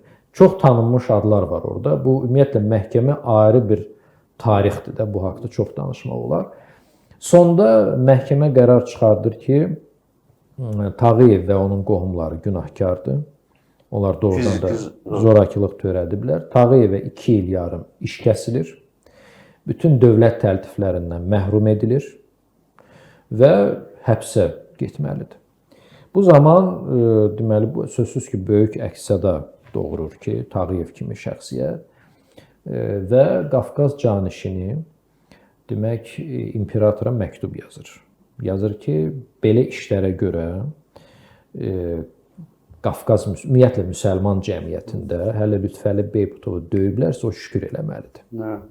Belə məsələlərə görə müsəlmanlar öldürürlər.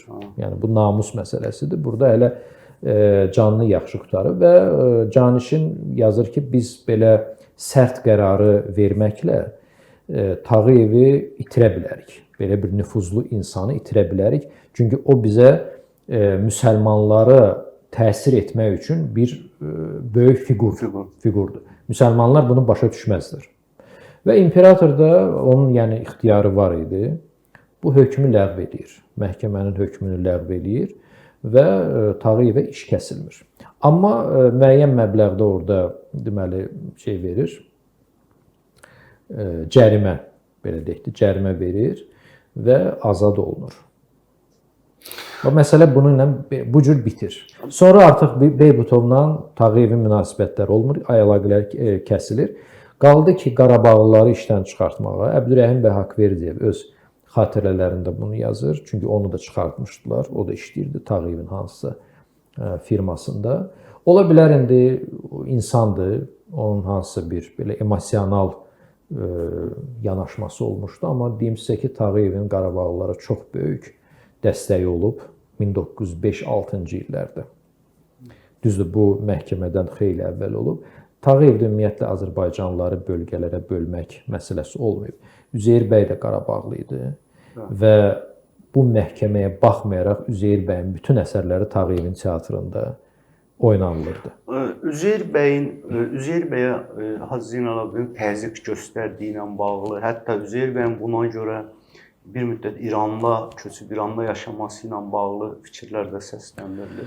Mən rast gəlməmişəm. Bunu bəzən bəzəyib deyirlər ki, bəs Üzeyir bəy hətta Arşın Bağlanda o Məşədibat olmasın bu olsun. O üzr istəyirəm. Olmasın bu olsun da Məşədibat obrazının prototipi əslində Hacı olub. Bilirsiniz, mən fikirləşirəm ki, əgər belə bir şey olsaydı, bu əsər heç vaxt Tağıyevin teatrında oynanılmazdı. Tağıyev ona imkan verməzdi. Ümumiyyətlə onun aralarında elə bir münaqişə olubmu ki, Mən eşitməmişəm. Üzeyir bəy İrana qədər Yox, mən rast gəlməmişəm belə şeyə. Ən azından təsəvvür eləyin ki, Leyli və Məcnun Tağıyev teatrında ilk dəfə tamaşaya qoyulub. Üzeyir bəyin bütün əsərləri orada qoyulub. 1910-cu ildə Tağıyevin şərəfinə Üzeyir bəy marş yazıb. O marşın notları da var. Adlanır General Tağıyev. Sonra Ceyhun Hacıbəylinin xatirələrində var ki, Tağıyevlə görüşür və Tağıyev soruşur ki, Üzeyir neynir? Deyir, oxuyur, deyir, mütləq ona lazım. Deyən ki, qoy oxusun, bizə savadlı musiqiçilər lazım. Yəni Üzeyir bəylə Tağıyevin münasibətlərinin nə vaxtsa pisləşməsi, kəskinləşməsi, buna mən hər halda rast gəlməmişəm. Həm də bir şey deyim, siz bilirsiniz bunu ki, Üzeyir bəy təkcə musiqiçi deyildi, o həm də publisist idi, yazılar yazırdı, jurnalist idi. Yəni belə bir şey olsaydı və Üzeyir bəyin əsərində bu keçməsin, bu mümkün deyil. Əgər belə bir şey olsaydı, mütləq Tağıyevi orada tənqid edərdi. Əhməd bəy Ağaoğlu ilə bağlı məsələ də biz bilirik ki, bizim çox ciddi mütəfəkkirimiz olub. Hətta müasir Türkiyənin fikir olaraq formalaşmasında çox inanılmaz müstəsna xidmətləri olub. Əhməd bəy Ağaoğlu'nun belə bir söz var ki, Hacı onu da döyürdü. Bu barədə o fakt olub, yəni Ağaoğlu'nun onun köçməsi də bununla əlaqələndir. Döyülməsi faktı olub indiki Filarmoniya bağında, amma Tağıyevin o məsələ ilə bağlılığı təsdiqlənmir. Yeri gəlmişkən bir şey dediyim sizə. Hacı Zeynalabdin Tağıyevi mən kitabda o fəsli, onların münasibətləri haqqında fəsli belə adlandırmışam. Tağıyevin ən səmimi və ən sərt tənqidçisi. Hacını ən çox tənqid edən Əhməd bəy Ağaoğlu olub. Aralarında da çox gözəl münasibətlər olub. Amma münasibətlərin kəskinləşdiyi müddətlər də olub. Təsəvvür eləyin ki, Ağaoğlu 39-cu ilə qədər yaşayıb. Onun xatirələrində, onun yazılarında bir dəfə də olsun, Türkiyədə mən nəzərdə tuturam, yaşadığı vaxtda, bir dəfə də olsun Tağıyevə qarşı hansısa mənfi bir epizod keçmir. Və o hadisəni o bir neçə dəfə deyir ki, məni Bakıda döydülər, məni təhqir edilər, mən məcbur oldum Bakıdan gedim. Amma o heç yerdə yazmır ki, bunun arxasında Tağıyev dururdu. Yəni Ağaoğlu üçün bunu yazmaq heç bir problem deyildi. Türkiyədə yaşayırdı, Hacı artıq həyatda deyildi, o bunu açıq yaza bilərdi. Amma onun adını çəkmir. Bu da çox güman ki, o vaxt bir ortaya atılmış bir şayə idi Tağıyevin adına. Bəs Nərimanovla? Nərimanovla da həmçinin, Nərimanovla da əvvəl münasibətlər yaxşı olub. Nərimanov da o tələbəsi olub, bəli. Nərimanov tələbəsi olub. Onların münasibəti korlanıb 1906-cı ildə müəllimlər qurultayında. O da məşhur bizim Ulduzlar Sönmür filmində bir epizod var. Deməli Tağıyevlə Nərimanov orada sözləşirlər. O da nəyin üstündə? Tağıyev, daha doğrusu Nərimanov orada biraz kəskin çıxış elədi və Həsən bəy Zərdabini, o müəllimlər qurultayının iclasına aparan Həsən bəy Zərdabini təhqir etmiş oldu. Və bu söz gəlib çatır Tağıyevə. O sabahsı gün gəlir demək iclasa və orada cəmaata xitabən deyir ki, siz bu Nərimanın arxasınca niyə gedirsiniz? Kimdir bu Nəriman? Cibində bir qəpik pulu olmayandı, mənim vəsaitimi oxuyub. Yəni bir növ belə də bu aranı qızışdırır da, sizi qızışdırır. Sözsüz ki, bu Nərimanova toxunur bu söz. O da ayağa durur, deyir ki, mən bilməzdim ki, Hacı tələbələrə pulu ona görə verir ki, onların şəxsi fikri olmasın. Mən də hamının yanında bildirirəm ki, mən bunun təqaüdündən imtina edirəm və qəpiyinə qədər o pulları qaytaracam ona. Qaytarır, həqiqətən. Qaytarır, bəli. İndi Tağıyevi tənqid eləmək üçün bir epizodda deyim ki, Tağıyev bu pulu alır. Alır, hə. Amma bir şey var da, onların arasında bir yazılı iltizamnamə var idi ki, Nərimanov o pulu qaytarmalıydı. Amma sonra vəfa borcunu da qaytarır. Yəni sonra bilirsiniz, ümumiyyətlə mən həmişə bu insanların taleyini oxuyanda, onların münasibətlərini belə bir qənaətə gəlmişəm ki, Onlar vuruşurdular da, sözləşirdilər də, Amma küsürdülər. çətin məqamda Milli məsələlərdə, ictimai məsələlərdə bütün o küsülünü həmişə qoyurdular qırağa. Məsələn, Nərimanov Odessadan oxuyub gəlir. 1906-cı ildə bu münaqişə olur. 1908-ci ildə qayıdır Bakıya. Hara işə düzəlir? Tağıyevin qız məktəbində həkim işləyir. Baxın, 2 il keçib. Yəni bunlar düşmən qalsaydılar, Tağıyev heç vaxt onu çağırmazdı öz məktəbinə. Nəriman Nərimanov biz bilirik ki, Tağıyevin ömrünün son günlərində hətta sizin Tağıyevin bir Sovet hökumətinə bir məktubunu paylaşmışdınız. Həqiqətən oxuyanda insanın ürəyi sızıldayır. Yəni insan hardan hara gəlir, sonra təzədən hardan hara enir. Ömrünün bu məqamında biz bilirik ki, Nərimanovun Tağıyevə dəstəyi çox olub. Amma bu məsələdə bir dənə nöqtə var. O biraz insanı düşündürür ki, bu həqiqətən tarixi faktlara mı söykənir, yoxsa yenə rəvayətdirmi? Nərimanovun Tağıyevi ölüm siyahısından adını çıxartdırmağı, repressiya şeyindən. Bu doğrudurmu ümumiyyətlə? Ölüm siyahısını deyə bilmərəm, amma müsadirə aparılan şəxslərin siyahısında Tağıyevin adı yoxdur. Bu həqiqətdir. Nəyə görə? Çünki o dövrdə bizim bütün milyonçuların hamısının var dövləti əlindən alındı. Təkcə yəni mədənləri, zavodları, fabriki yox, evləri də.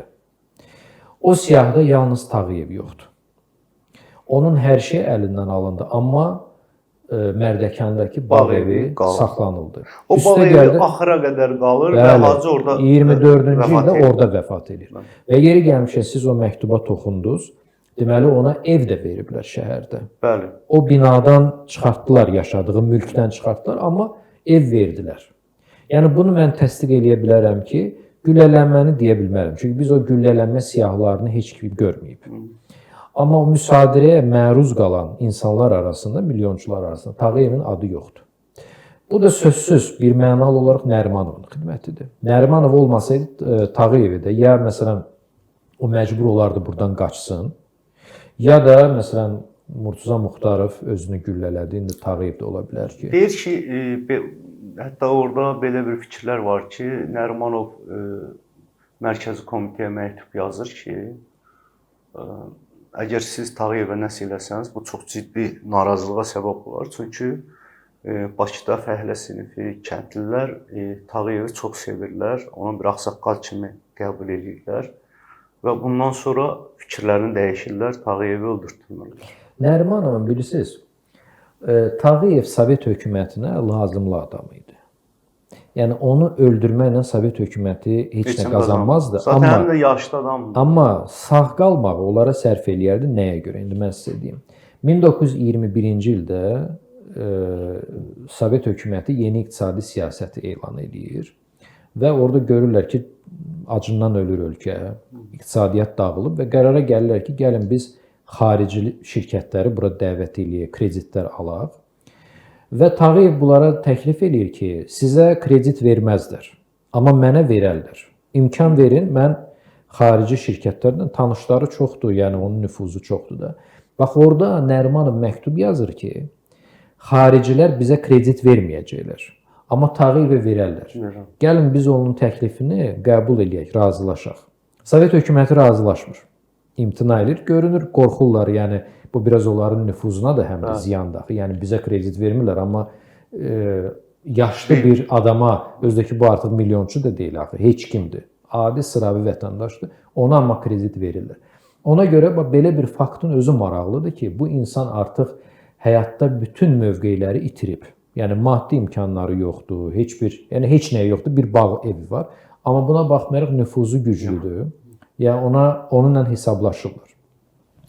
Amma Nərimanov, görürsünüz, Nərimanov Bakıdan gedəndən sonra 24-cü ildə Hacı vəfat eləyir. Bir ildən sonra da Nərimanov vəfat edir. 24-cü ildə Hacı vəfat edən kimi ailəni çıxardırlar Mərdəkandakı bağdan. Əllərindən alınır o. Hacının vəfatı ilə bağlı çoxlu söz-söhbətlər var. Biri də belədir ki, bəs baqqaldan güya ət istəyir, nisiyə, amma o da deyir ki, əvvəlcədən borcların yığılıb. Daha doğrusu özü istəmir, qulluqçunu göndərir. Qulluqçu da geri gəlir buna belə bir cavab verir ki, vermədi ki, borclarınız var. Ondan sonra otağa qapanır və bir neçə gün sonra da dünyasını dəyişir. Belə bir bu da Yox, sözsüz ki, bunu mən məsələn xoşa gəlməz rəvayət saymıram. Niyə görə? Əvvəla inanmıram ki, Mərdəkan cəmaatı Tağıyevin əgər ehtiyacı olardısa 1 kiloqram ətə, ona 1 kiloqram əti verməsinlər pulsuz. Bu biraz etik cəhətdən də o insanlara qarşı düzgün münasibət deyil. İkinci, biz nədənsə elə düşünürük ki, əgər Tağıyev milyonçu deyildisə, o ümumiyyətlə pulsuz qalmışdı. Bu belə deyildi. Əvvəla Tağıyevin övladları var idi. Artıq nəvələri var idi. Özü də yaşda balaca deyildilər. Atanın, babanın əgər ətə ehtiyacı olarsa, yəni bunlar o... Orada rəsmi işləyib. Əlbəttə ki.